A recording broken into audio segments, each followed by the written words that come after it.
மீனம் ராசி அன்பர்களே, உங்கள் ராசியில் ராகு உள்ளார். 2ஆம் அதிபதி செவ்வாய் 4ஆம் இடம் உள்ளார். ராசி அதிபதி குரு 3ஆம் இடம் உள்ளார். 3ஆம் அதிபதி சுக்கிரன் ராசிக்கு 7ஆம் இடம் கேதுவுடன் சேர்ந்துள்ளார்.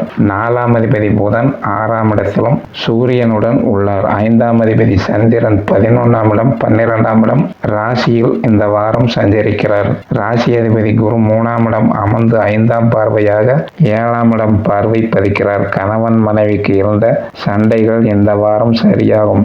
நண்பர்கள் நல்ல ஆலோசனை உதவிகள் செய்வார்கள். 7ஆம் பார்வை ராசிக்கு 9ஆம் இடம் பார்க்க தந்தையால் உங்களுக்கு நல்ல பலன் நடக்கும். அவரின் உறவுகள் உங்களிடம் அன்பாக இருப்பார்கள். உதவிகள் கிடைக்கும். 9ஆம் பார்வை ராசிக்கு 11ஆம் இடம் பார்க்க உடல் ஆரோக்கியம், தொழில் லாபம், பொன் பொருள், ஆடை சேர்க்கை, மூத்த சகோதர ஆதரவு இவை தரும். 9 அதிபதி செவ்வாய் 4ஆம் இடம் வீடு, வாகனம், தாய், உடல் நலம், அவர் உறவுகள் சற்று சிரமங்கள் இருக்கும். 4ஆம் இட பார்வை 7ஆம் இடம் செவ்வாய் பார்க்க கணவன் மனைவி நண்பர்கள் இந்த வகையில் சிரம பலன் இருக்கும். 8ஆம் பார்வை இதன் பலன் குரு பார்வையால் கஷ்டம், நஷ்டம், துன்பம், சுகர் குறைவு இவைகள் நடக்காது. 8 இடம் அதிபதி சுக்கிரன் ராசிக்கு 7இல் குரு பார்வை கெடுபலன்கள் தரமாட்டார்.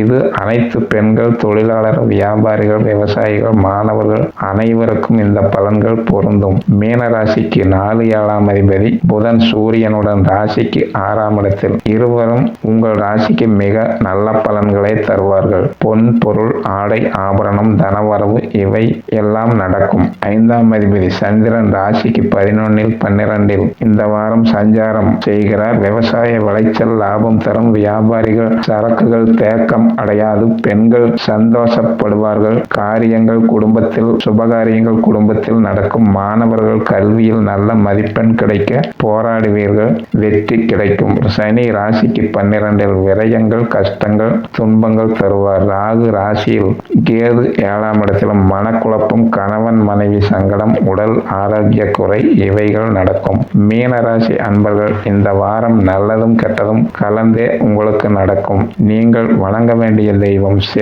சிவன் கோவில் சென்று நவகிரக குரு பகவான் மற்ற நவகிரகங்களை வழிபட்டு வர துன்பம் தீரும். சுபம்.